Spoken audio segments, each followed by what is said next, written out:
Assalamualaikum warahmatullahi wabarakatuh. Salam dan bahagia. Tugas demonstrasi kontekstual modul 3.1 pengambilan keputusan berbasis nilai-nilai kebajikan sebagai pemimpin. Oleh Tri Wijayanto, CGP Angkatan 7 Kabupaten Bengkulu Utara, asal instansi SMP Negeri 20 Bengkulu Utara. Dengan fasilitator Bapak Tawani SPD MPD dari Dinas Pendidikan Kabupaten Bengkulu Selatan dan pengajar praktik Bapak Edi Suseno SPD dari SMA N13 Rejang Lebong.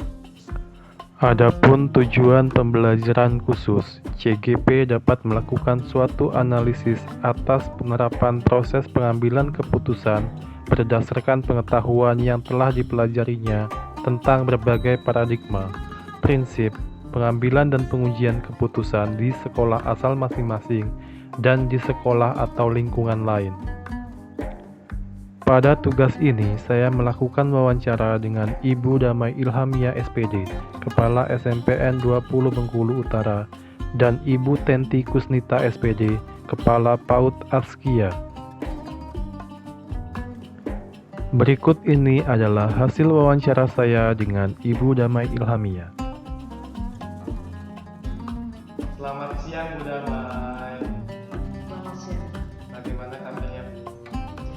Bagaimana dengan Pak Tri kabarnya? Alhamdulillah. Mohon maaf ini Bu, mau mengganggu waktunya sebentar. Bisa nggak? Nah, silakan Pak Tri kita. Ya, begini. Saya kan mendapat tugas dulu dari program pendidikan kita. Nah, tugas kami ini mengenai modul 3.1 demonstrasi kontekstual.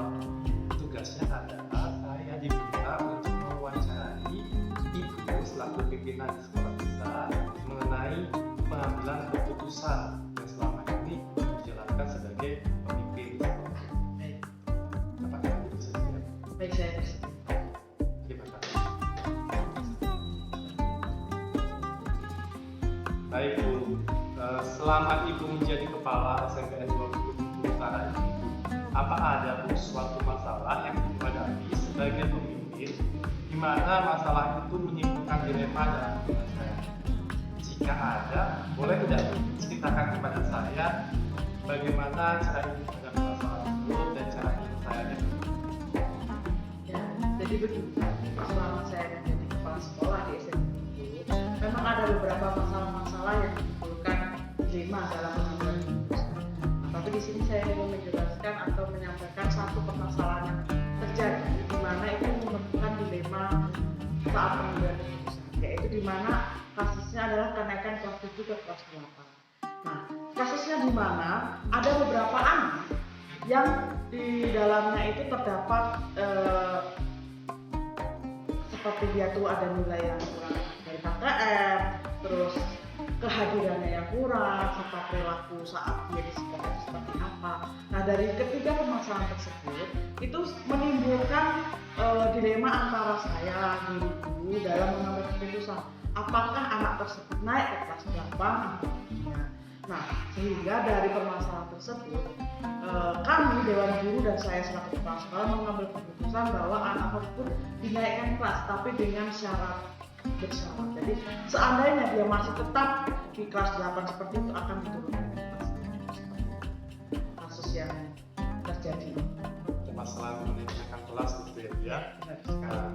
Jadi begini Bu, dalam modul yang saya pelajari itu ada dua jenis dilema, yaitu dilema etika yang merupakan dilema benar-benar dan juga ada rujukan moral yang merupakan dilema benar atau salah. Nah, selama ini bagaimana Ibu dapat mengidentifikasi kasus-kasus yang merupakan dilema etika atau rujukan moral? Nah, dari sini saya Pak Tri, saya caranya untuk mengetahui itu masuk ke dilema mana itu yaitu dengan mengumpulkan dulu permasalahan-permasalahan yang terjadi. Misalnya seperti kasus yang tadi saya sampaikan itu masuk ke dalam nilai apa sih? Misalnya dia tuh ada kepentingan pribadi melawan kelompok atau keadilan melawan kasihan, terus ada kebenaran dan kesetiaan serta jangka pendek melawan jangka panjang. dari itu, maka setelah mengidentifikasi permasalahan tersebut, saya dapat mengenali nilai-nilai apa saja sih yang terdapat atau yang bertentangan dalam menyelesaikan masalah tersebut. Nah, dengan setelah mengetahui bahwa itu bertentangan dengan nilai-nilai, jadi seandainya siswa tersebut dinaikkan, maka akan bertentangan dengan siswa yang lainnya. Kenapa? Padahal dia nilainya kurang, perilakunya tidak baik, jarang masuk. Tetapi seandainya kami atau kita mengambil keputusan dia tidak naik kelas, maka akan berpotensi mereka akan putus sekolah. Jadi itu dilema antara keadilan dan kasihan. Kasihan. Ya. Nah, Ibu, selama ini Bu, bagaimana Ibu menjalankan pengambilan keputusan sekolah itu, terutama untuk kasus-kasus di mana ada dua kepentingan yang sama-sama benar atau sama-sama mengandung nilai kebajikan? Dari seperti ini ya Pak. Jadi kasus yang tadi itu dengan menganalisis dulu nilai-nilai apa yang bertentangan, seperti dengan nilai keadilan, dengan bertentangan dengan nilai rasa kasihan. Nah, pada situasi tersebut yang terlibat adalah siswa. Nah, jadi yang terlibat dalam kasus itu pasti siswa itu sendiri. Terus ada orang tua dari siswa tersebut. Terus ada juga wali kelas seperti itu. Setelah wali kelas pasti ada guru BK-nya. Nah, selain itu juga pasti ada dari guru mata pelajaran. Karena pasti dia ada misalnya tidak suka di mata pelajaran ini, tidak mau. Pasti akan ada masalah di nilai tadi yang diatur nilai tadi. Jadi sebelum mengambil keputusan, saya harus menggali informasi-informasi dari yang terkait dari masalah tersebut. Jadi saya dapat mengambil keputusan. Nah, langkah-langkah atau prosedur seperti apa yang biasanya dilakukan selama ini? Nah, untuk tahapan-tahapan atau langkah-langkahnya saya biasanya memerlukan 3 tahapan. Nah, untuk yang pertama itu adalah saya mengkonfirmasi dulu masalah tersebut terhadap yang berkepentingan. Jadi saya tidak hanya katanya, tapi saya mengkonfirmasi dulu, menggali informasi dulu dengan yang bersangkutan. Untuk yang kedua, itu saya harus berdiskusi dengan pihak-pihak yang terlibat. Jadi tidak hanya dengan wali kelasnya saja, tidak hanya dengan BK-nya saja, tapi semua yang terlibat di dalamnya. Dan yang ketiga adalah saya merefleksikan bagaimana apabila saya ada di posisi mereka. Hal seperti apa yang saya inginkan itu seperti apa sih kalau misalnya saya di posisi mereka. Terus atau saya ingin diperlakukan seperti apa. Jadi dengan ketiga tahapan itu maka putusan itu bisa dapat diambil dengan tepat menurut saya. Nah, Bu, selanjutnya, hal-hal apa saja yang selama ini Ibu anggap efektif dalam pengambilan keputusan pada kasus-kasus ini yang Ibu hadapi tadi? Menurut saya semuanya itu efektif asalkan semuanya itu dikomunikasikan atau komunikasinya itu baik antara siswa, guru, orang tua murid. Itu apabila itu berkomunikasi dengan baik, maka kepentingannya itu akan terpenuhi sehingga mereka paham dan tahu apa yang terjadi pada kita, terus kita tahu apa yang terjadi pada mereka. Jadi tidak ada lagi merugikan siswa atau merugikan orang tua, merugikan guru. Jadi sama-sama kita berkomunikasi yang baik agar tahu dilema misalnya masalah gurunya seperti apa, masalah siswanya apa, jadi bisa paham. Kalau hal-hal apa saja yang selama ini merupakan tantangan dalam pengambilan keputusan pada kasus-kasus dilema yang Ibu hadapi tadi? Dari misalnya permasalahan tadi, kalau seandainya kita mencari informasi tapi tidak ada keterbukaan di antara mereka tidak mau terbuka terhadap kita, maka itulah yang menjadi masalahnya. Karena kita tidak tahu kenapa mereka bisa mendapatkan nilai jelek, mengapa dia tidak masuk sekolah dan sebagainya. Jadi keterbukaan itu sangat penting karena dengan keterbukaan kita tahu solusinya seperti ini. Misalnya dia tidak mau ini, ada solusinya dari keterbukaan dan ada keputusan yang dapat kita ambil di sini. Keterbukaan ya. Nah, selanjutnya apakah Ibu memiliki sebuah tata cara atau jadwal tertentu dalam sebuah penyelesaian mengenai kasus dilema etika yang Ibu hadapi tadi?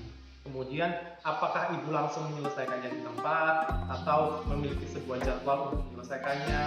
Kemudian, bentuk atau prosedur yang seperti apa yang selama ini Ibu jalankan?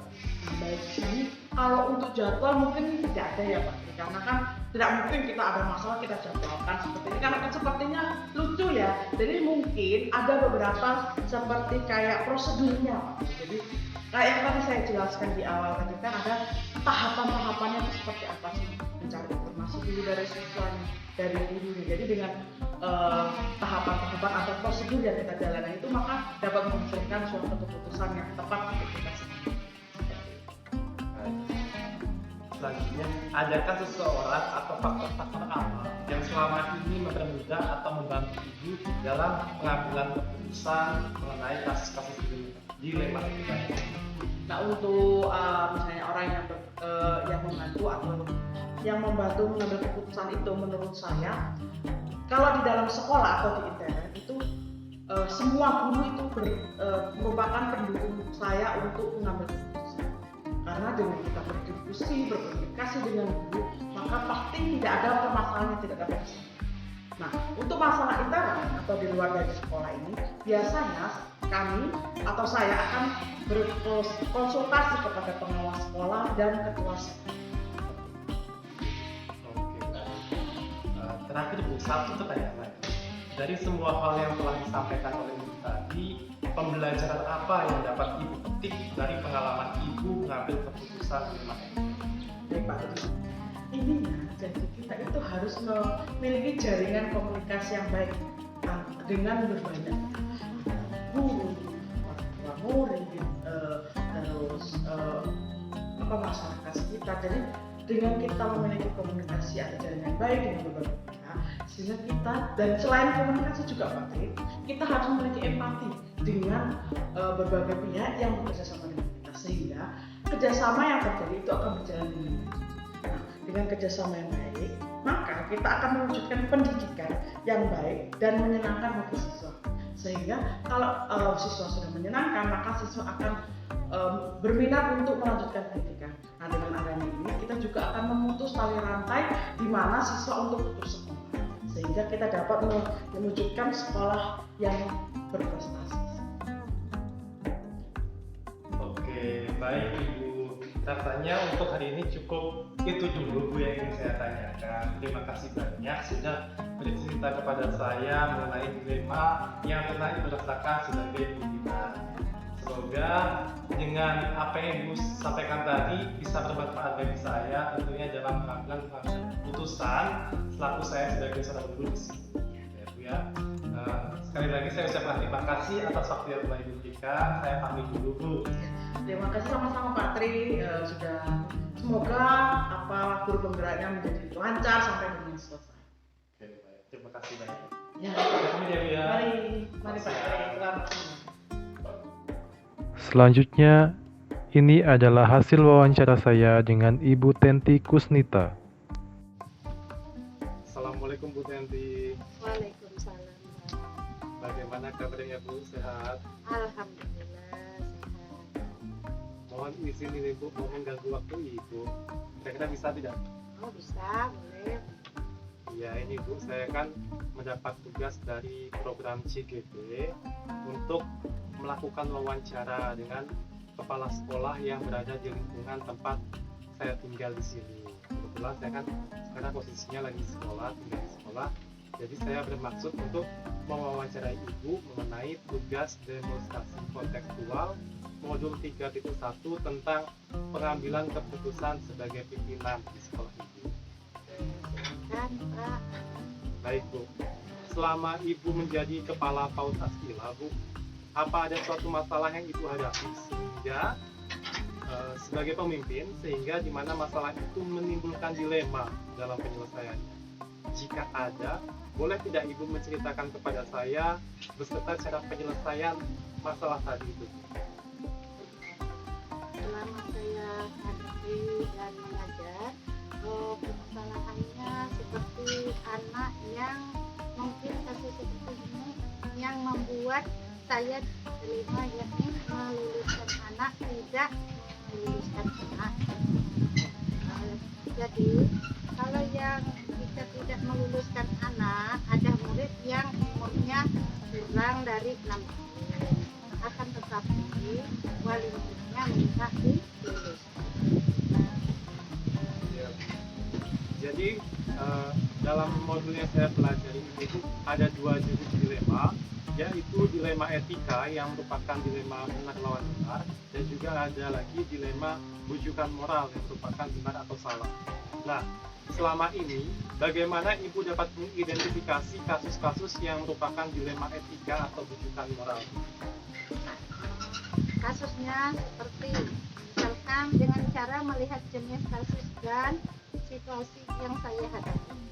Apakah kasus tersebut merupakan kepentingan pribadi saya yang berlawanan dengan kepentingan orang lain, atau kasus suatu keadilan berlawanan dengan adanya rasa kasihan, atau kasus kebenaran berlawanan dengan kesetiaan, atau kasus yang berhubungan dengan permasalahan jangka pendek yang berlawanan dengan jangka panjang. Setelah itu, saya mengenali nilai-nilai apa saja yang saling bertentangan dalam menyelesaikan masalah tersebut, seperti kasus meluluskan atau tidak meluluskan murid saya. Selama ini, bagaimana Ibu menjalankan pengambilan keputusan di sekolah Ibu, terutama untuk kasus-kasus di mana ada dua kepentingan yang sama-sama benar atau sama-sama mengandung nilai kebajikan? Seperti kasus tadi, dengan mengenali terlebih dahulu nilai-nilai apa saja yang saling bertentangan. Kemudian, siapa saja pihak-pihak yang terlibat di dalamnya. Untuk kasus tadi, yang terlibat adalah murid, wali murid, guru PAUD, dan juga guru kepala sekolah. Pada jenjang berikutnya, SD, untuk mengumpulkan fakta-fakta yang relevan dengan situasi kasus tersebut sebelum saya menentukan keputusan yang saya ambil. Kemudian Bu, langkah-langkah atau prosedur seperti apa yang bisa Ibu lakukan selama ini? Langkah-langkah yang saya lakukan biasanya, saya menelah terlebih dahulu permasalahannya. Kemudian saya melakukan konfirmasi permasalahan kepada yang berkepentingan untuk selanjutnya. Saya berdiskusi dan berkompromi mengenai keputusan terbaik apa yang bakal diambil. Dan terakhir, saya melakukan refleksi atas keputusan yang telah saya ambil. Apakah memiliki dampak yang baik atau justru sebaliknya? Baik Bu, kemudian saya ingin menanyakan lagi, hal-hal apa saja yang selama ini Ibu anggap efektif dalam pengambilan keputusan pada kasus-kasus dilema etika yang Ibu lakukan? Saya rasa semuanya akan efektif apabila semuanya dikomunikasikan dengan baik kepada pihak-pihak yang berkepentingan, sehingga mereka paham dan tahu apa yang terjadi pada kita dan kita tahu apa yang terjadi pada mereka. Lalu, hal-hal apa saja yang selama ini merupakan tantangan dalam pengambilan keputusan pada kasus-kasus dilema etika yang tadi Ibu sampaikan? Tantangannya adalah jika murid tidak diluluskan, maka wali murid tidak terima karena mereka memiliki kerepotan yang lain, sehingga tidak dapat mengantar anaknya. Selain itu juga karena biaya. Kemudian Bu, apakah Ibu memiliki sebuah tata cara berjadwal tertentu Bu, dalam sebuah penyelesaian kasus dilema etika? Apakah Ibu langsung menyelesaikan di tempat atau memiliki sebuah jadwal untuk menyelesaikannya? Lalu bentuk atau prosedur seperti apa yang selama ini Ibu jalankan? Untuk jadwal tertentu tidak ada, akan tetapi prosedurnya jelas ada, yakni saya memerlukan diskusi dengan pihak-pihak yang berkepentingan. Selanjutnya Bu, ada tidak Bu seseorang atau faktor-faktor apa yang selama ini mempermudah atau membantu Ibu dalam pengambilan keputusan dalam kasus-kasus dilema etika yang tadi disampaikan? alasan atau faktor-faktor yang selama ini mempermudah atau membantu saya dalam pengambilan keputusan adalah guru di PAUD, kepala sekolah pada jenjang berikutnya SD, dan juga keterbukaan wali murid. Kemudian ada satu lagi pertanyaan terakhir. Saya ingin menanyakan dari semua hal yang telah Ibu sampaikan tadi, pembelajaran apa yang dapat Ibu petik dari pengalaman Ibu mengambil keputusan dilema etika? Intinya kita harus menjalin jaringan komunikasi yang baik dengan berbagai pihak, baik wali murid maupun pihak SD.